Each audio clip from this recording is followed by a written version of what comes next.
Fala aí, meu povo. Eu tô no aeroporto de Dallas, indo para Kansas City para cobrir o jogo das quartas de final e por muito pouco mesmo, eu não estaria indo cobrir um Egito contra o vencedor de Colômbia e Suíça.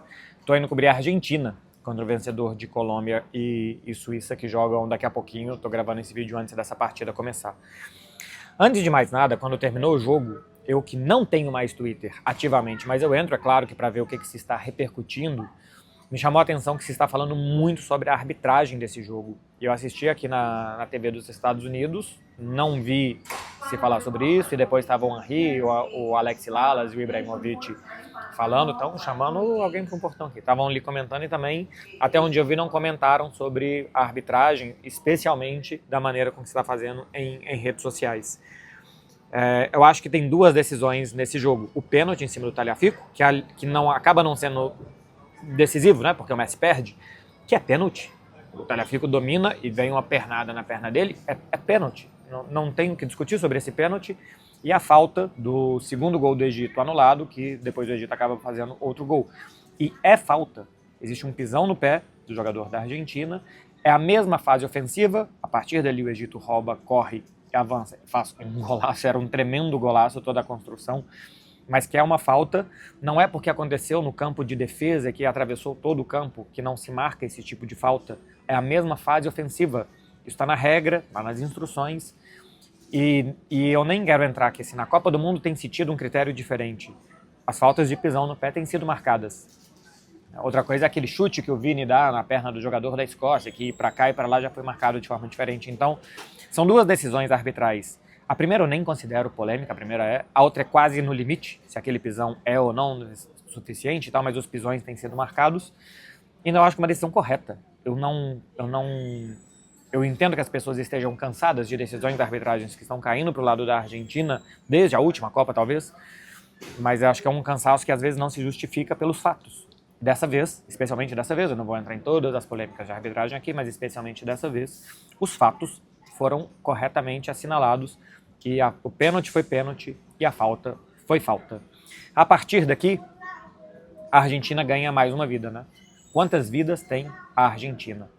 Eu fiz um vídeo e eu tenho falado em análises minhas na TNT há muito tempo que eu achava que a Argentina seria a decepção da Copa. E ela só não é a decepção da Copa de cair para Cabo Verde ou de cair para o Egito pelo espírito e pelo coração. E talvez eu tenha subestimado isso na hora de analisar a Argentina, eu tenho analisado só futebolisticamente. Porque futebolisticamente a Argentina foi mal contra o Egito e deveria ter sido eliminada pelo futebol. Ela não foi eliminada porque ela tem Lionel Messi, né, que foi ao resgate, saiu de vilão para ser herói, e porque ela tem muito coração. Foi uma vitória no coração da Argentina. Não passou pela cabeça, não passou pelos pés. Não foi um jogo calmo, tranquilo e bem organizado, taticamente bom da Argentina.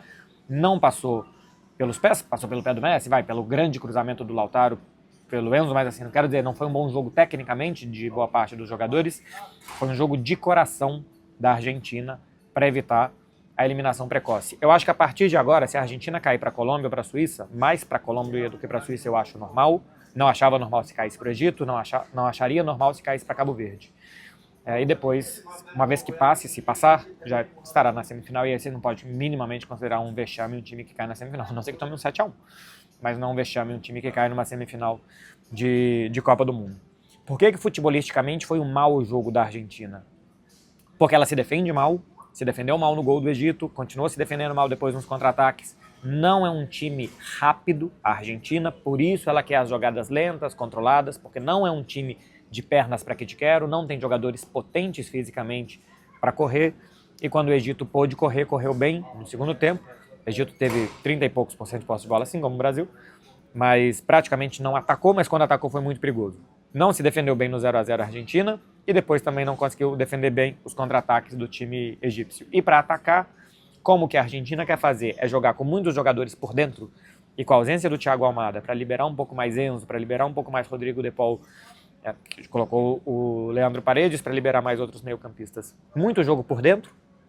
Os laterais da Argentina, que não são especialmente perigosos, Molina e Tagliafico, são os que dão mais essa amplitude, né, que tentam abrir a defesa adversária. E por mais que o pênalti tenha saído em cima do Tagliafico numa dessas jogadas, de um lateral espetado para tentar dar essa amplitude, não são jogadores rápidos, não são jogadores de 1 contra 1, então fica muito difícil que, se um time se fecha muito por dentro, que a Argentina consiga gerar ocasiões por fora. E o que o Egito fez foi se fechar muito por dentro. 6-3-1.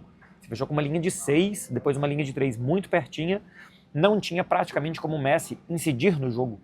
E não tinha como os outros procurarem o Messi para as tabelas por ali. Existia um congestionamento infinito de pernas. E era uma grandíssima armadilha, né? Que a Argentina tentasse entrar tocando por ali, que essa bola fosse dar na perna de alguém, que sobrasse para o Egito correr, contra-atacar e matar o jogo.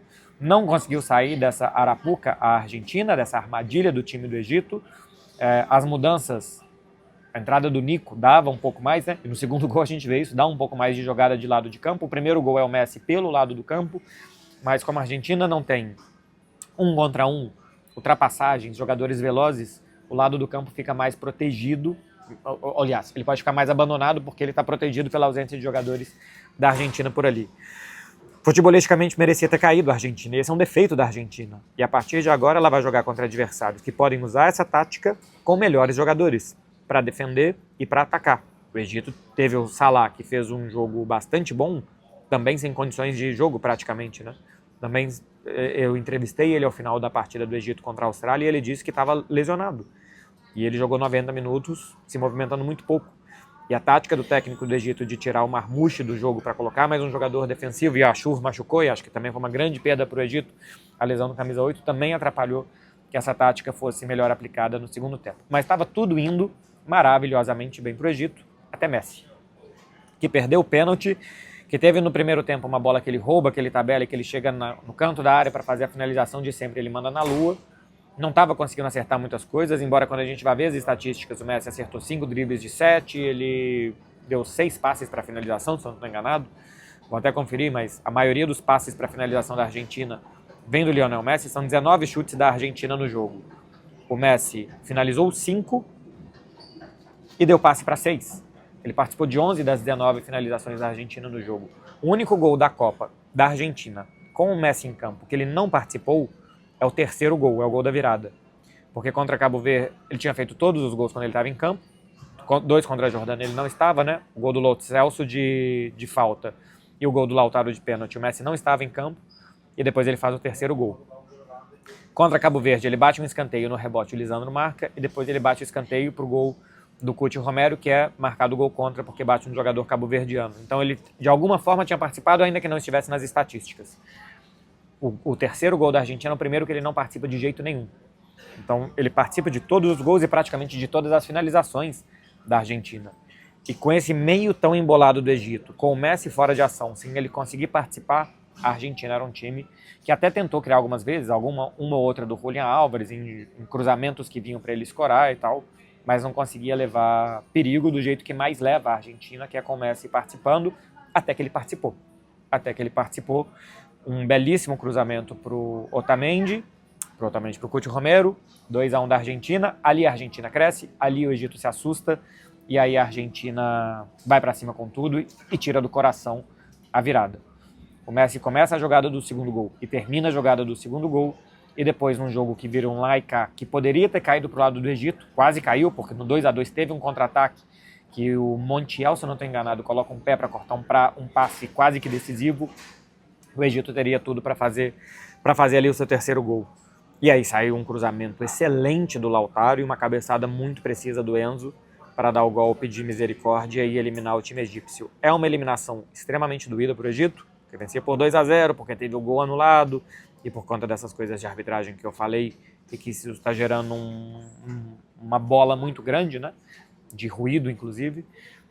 Então, enfim, é doído para o Egito também por conta disso.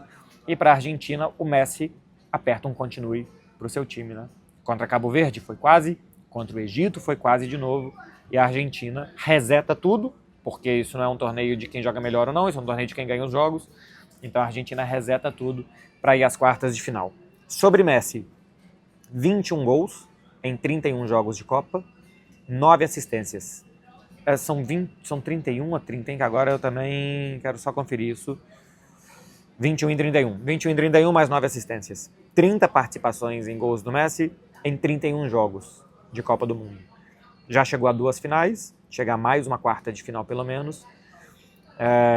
Maior artilheiro e agora maior assistente também. Abre de novo 2 gols para o Mbappé. É simplesmente uma questão de tempo. E eu ainda acho que pode ser nesta Copa do Mundo que o Mbappé vai passar o Messi. Eu sempre acho que vai ser no próximo jogo, porque eu sempre vejo o Mbappé fazendo muitos gols em todas as partidas. São 9 jogos consecutivos de Copa marcando, 6 jogos consecutivos de mata-mata marcando para o Lionel Messi. E olha que perdeu o pênalti, né? E perdeu no outro e tal. Então ele poderia ter ainda mais gols se não fosse esse momento da carreira dele que ele está batendo pênaltis muito mal. O Messi nunca foi um grande batedor de pênaltis, mas teve algum momento da carreira dele, especialmente pós-chegada do Neymar no Paris Saint-Germain, que o Neymar ensinou o Messi a bater aquele pênalti que ele vai olhando para o goleiro. Ele errou assim contra a Áustria, ele não repetiu hoje, mas ele teve um momento que ele estava batendo pênaltis melhor e agora não tem acertado, e eu acho que hoje bateu tão mal que talvez tivesse alguma coisa ali de ansiedade também. Até o Messi, com toda a sua experiência, pode ter sido também alguma coisa de ansiedade para não ter batido tão bem. Mas se durante boa parte da carreira dele faltava essa entrega em Copa do Mundo, né? Em números e em sensação, né? O Messi em 2010 termina sem nenhum gol a Copa do Mundo. Em 2006 era um garoto, em 2014 chega à final, mas a única participação dele em gol foi uma assistência contra a Suíça nas oitavas de final. Depois contra a Bélgica não participa, contra a Holanda é um 0-0 e contra a Alemanha e a Argentina não marca.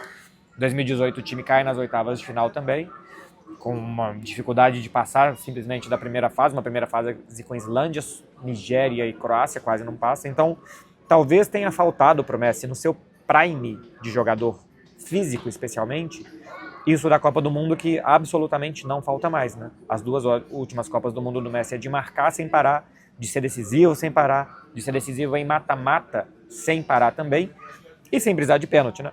Afinal de contas, hoje ele perdeu um pênalti, com a bola rolando, ele foi lá, fez um gol e deu uma assistência. Então, até isso, de quem está reclamando muito da arbitragem da Argentina, acho que precisa cair um pouco. Porque hoje, por mais que tenha tido um pênalti que foi, ele perdeu e ainda assim a Argentina foi lá e virou o jogo com ele dando um gol, fazendo um gol e dando uma assistência. Por isso, por essas coisas, por esses números também que ele vai conseguindo em Copa do Mundo aos 39 anos, a gente vê o que é esse jogador para a história do futebol, né? O que é um jogador que tem 30 participações em gols em Copa do Mundo. Tem 6 jogos consecutivos de mata-mata marcando, 9 jogos consecutivos de Copa do Mundo marcando. Dessa vez aos 39, tinha sido aos 35 na última. Enfim, meu povo, a Argentina foi, mais uma vez. Eu achava que ela seria decepção e eu acho que eu ignorei. Bom, os adversários também acho que são adversários que a Argentina pegou acessíveis e eu ignorei esse fator coração. Fator coração, entrega, garra da Argentina. Futebolisticamente está entregando o que eu esperava. Eu esperava esse jogo da Argentina, que é incompleto, que é pouco, que sofre em contra-ataque, que sofre fisicamente. Futebolisticamente é o que eu esperava. Resultadisticamente e animicamente, aí sim acho que a Argentina tem ali alguma coisa que nunca se pode controlar, né? Um analista nunca pode controlar esse tipo de coisa, mas futebolisticamente é o que eu esperava. Vamos ver a partir das quartas de final o que eles fazem. Se você chegou até aqui, você deve ter gostado. Então faça favor de se inscrever, de curtir, de comentar, de fazer todo esse tipo de coisa que ajuda quem faz conteúdo pra vocês. Beijo, gente. Até a próxima, hein? Tchau, tchau. Vou lá pra não perder o voo.